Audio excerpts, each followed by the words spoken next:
ikväll har vi följande gäster: David Bowie, Jonas Gardell, Staffan Hellstrand och stjärnskottet Andreas Jonsson. Rune Sandell är på plats i Stockholm för att ge oss en fet och het nöjesrapport. Ikväll är han här alldeles i sin egen gestalt. Mr. David Bowie!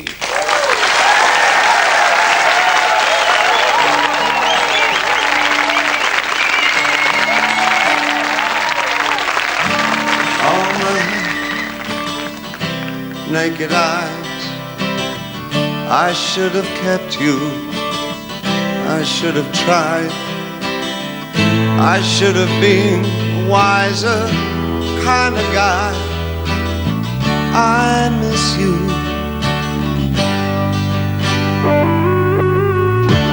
Give me wings, give me space, give me money for change your face. Those noisy rooms and passion pants, I loved you.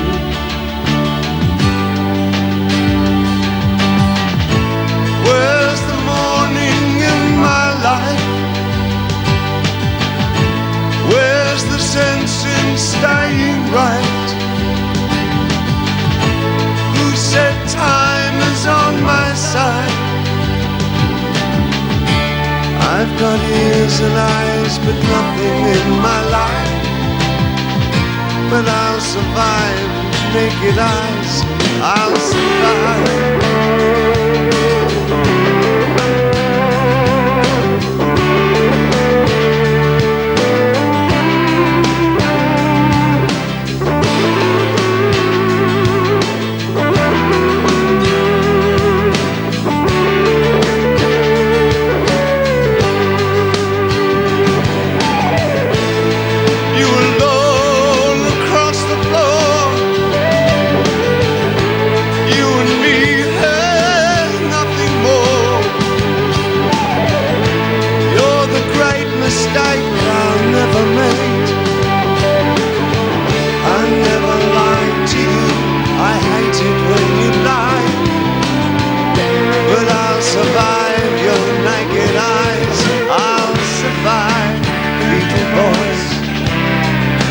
Snowy white, razzle-dazzle clubs every night.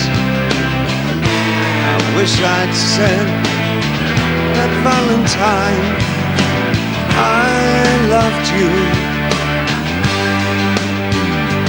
I'll survive, I'll survive, I'll survive.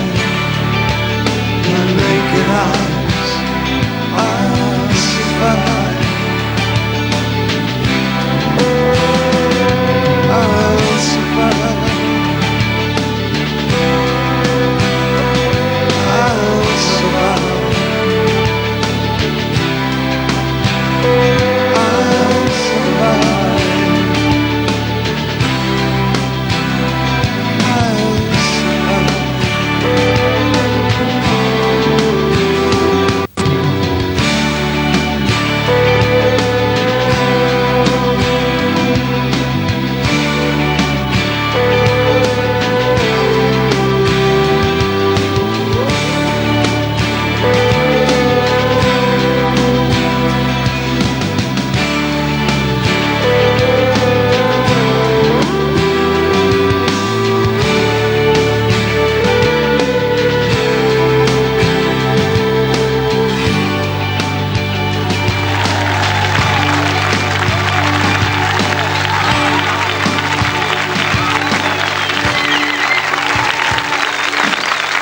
Alltså, för första gången i svensk tv med nya singeln Survive, hämtad från senaste albumet Hours.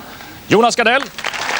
Hej. Välkommen. Tack. Vad har du för relation till David Bowie? Och Bowie är gammal husgud. Ja. Han fick mig att överleva de värsta åren i tonåren när man skulle identifiera sig själv, vem man var. Så det är din barndoms eller din tonårsidol? Ja, han lärde mig att the shame is on the other side. Ja. Alltså att... Skammen är på de andras sida. Okej. Vilket kan vara nyttigt att lära sig när man är tonåring och osäker på sig själv. Stå upp och stolt för den du är, med andra ord. Du har Hellstrand, och nu mina damer och herrar, ladies and gentlemen, Mr. David Bowie.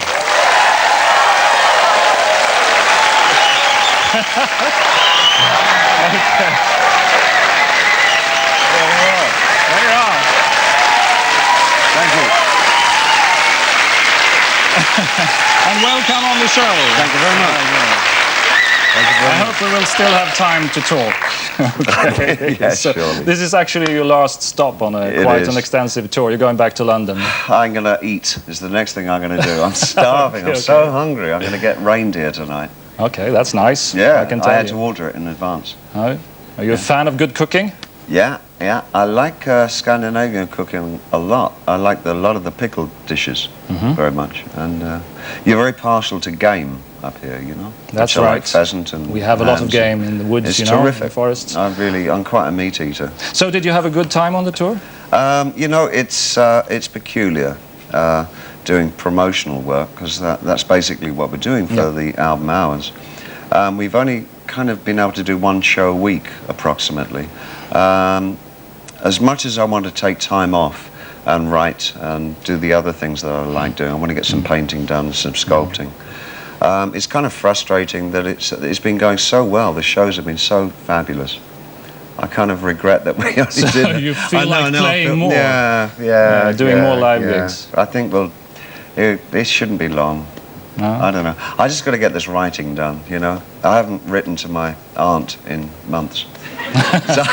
So what No, I mean other kind of writing. What will she say when you finally Well, I'm write going to to write her a book and then see what she thinks of it. Okay. Will it be an autobiography? No. I've not got time for that. Will we ever see an autobiography from you? Not from me. No. No. A lot of books have been written about you. 63. Is that enough? Yeah. Any good ones? 63 Any books. good ones? I'm sure there's some good ones there. Ever read one? Yeah, I've read a lot of them. Yeah? 40. Okay. No, I think that I want to stay in the world of fiction. Certain ideas I want to get down. Also, I'm writing a couple of musical ideas, theatrical pieces. But that's what you've done through the years. You've created characters, faces, different shapes and figures. Well, yeah. So what do you see when you look upon yourself in the mirror? I mean, I personally think that the characterization stage was much earlier. I think majority of the 70s was about characterization. And I guess I've got that luggage that will always travel with me. But to be quite honest, since the 80s, I've virtually done everything as much as I can do as for myself. Yeah, but you kind of drag that with you. Everybody's always going to refer back to Ziggy Stardust or Thin White Duke or whatever different characters they prefer. How do you feel about those characters today? Well, they were useful devices for me because I wasn't very keen on being a performer. I wasn't terribly comfortable as a performer, and they allowed me, that artifice allowed me somewhere to go. It located me in a place that I felt comfortable, which is behind another character. But I gradually sort of a shelter from... Yeah, because I mean my original intention was to write songs for other people. When I was a teenager, what I really wanted to do was kind of write musical type things and songs for other people, and because nobody was doing the songs. So I had to do them myself, and you know, it was a dirty job, but somebody had to do it. You had to do it. Yeah. Okay. So it would seem that some of your characterizations were very carefully planned. Were they actually, or did they just pop up? Well, the early ones. Yeah. I think the more successful ones really developed very quickly. I mean, the Ziggy Stardust thing really came within a very short period of time. I enjoy the process. I like creating a landscape and then putting people in it. You know, it is good fun. When you return back to London to write the letter to your aunt and stuff like that, how do you like to lead a normal life? I mean, what's your everyday life like? Like yours, probably. You know, it's what do you know about my life? Well, no, maybe you may have the extreme life of the two of us. You know, I'm an old married man. You know. So, you know, you like to paint, you like to sculpture. That's the way. I still spend a lot of time. When I'm not on stage, I still spend an awful lot of time working. For me, it doesn't feel like work. It feels like the engine that drives me. continually writing music, or these days a lot of prose. I do some journalistic work these days. I do a lot of interviews for a magazine that I have in Britain, which is an arts magazine. I enjoy that work very much. It's a good chance to talk with people that I admire and find out what the process is that they utilize to get what it is that they do, and I find that very stimulating. Do you still find time for friends and family and stuff like that? More so than I ever have done.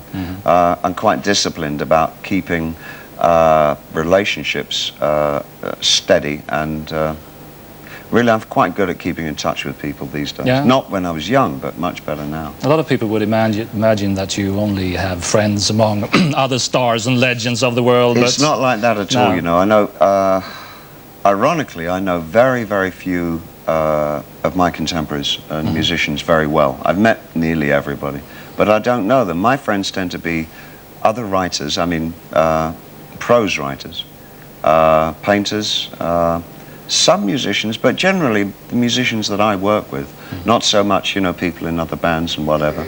I'm not particularly drawn to that kind of industry thing at all. I like to be in parts of the world I like living in. For me, places like downtown New York, Soho, and that kind of area. Fairly bohemian, I guess. Yeah, but you got a few homes. Does anything feel I don't. like, I have one house. You have one house? Yeah, that's your home. Okay, so you don't travel around a lot. You know, I travel around a lot. Yeah. You do? Yeah. So where do we you go like to to Indonesia, I guess, is where we kind of make a beeline for. I still find it one of the great curiosities in the world. I don't understand it, and that's why I'm drawn to it. Yeah. It's not easy to understand. I like that.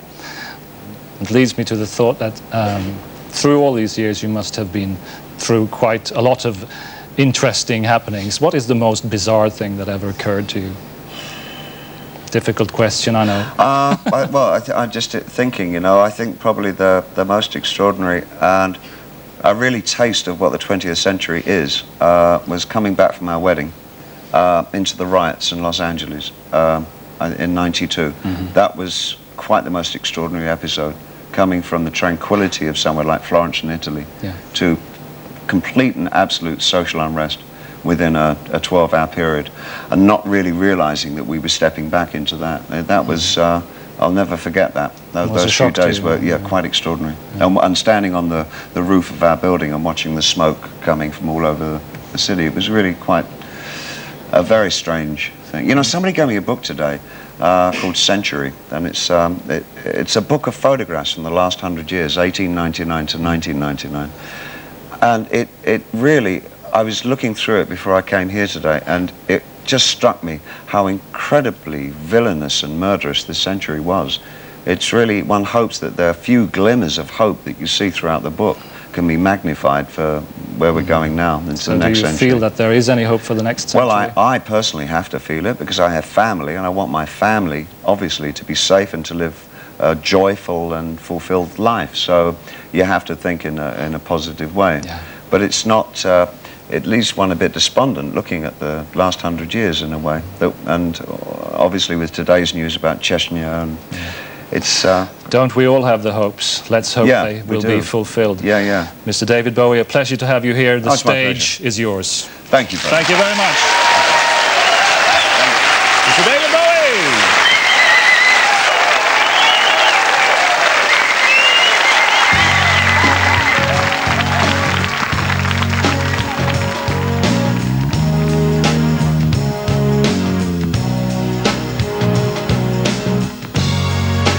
All of my life I've tried so hard, doing my best with what I have. Nothing much happened all the same.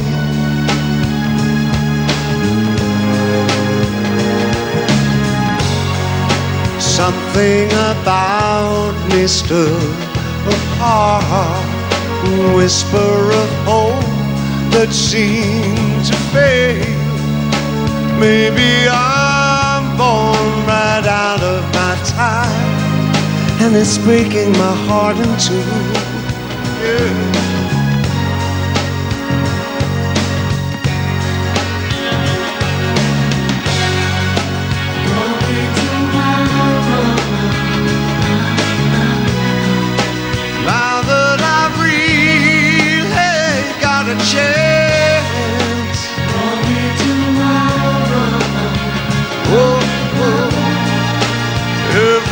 everything's falling into place.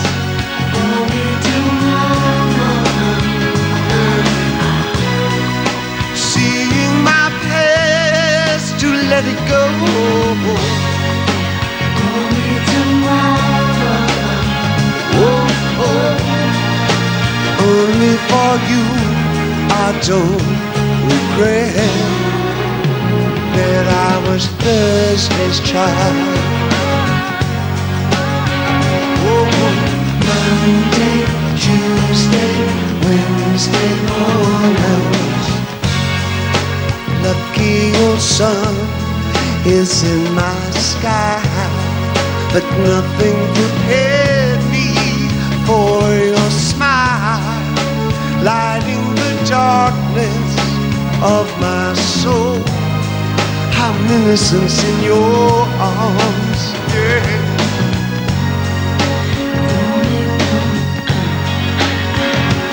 Oh, yeah. Only tomorrow. Now that I breathe, hey, got a chance, yeah. Only tomorrow. Oh, oh. Everything's falling into place. Only tomorrow. Seeing my past to let it go. Only tomorrow. Oh, oh. Only for you I don't regret that I was Thursday's child. Monday, Tuesday, Wednesday morning, I was Thursday's child. Monday, Tuesday, Wednesday morning, I was Thursday's child.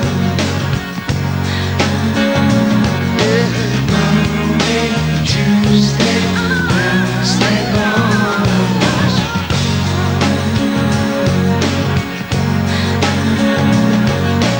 Monday, Tuesday, Wednesday mornings.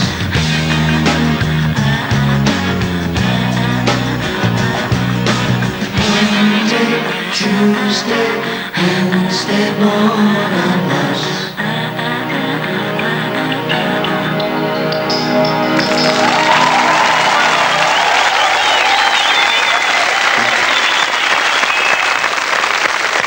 David Bowie, vad kan man säga? Jan Bylund.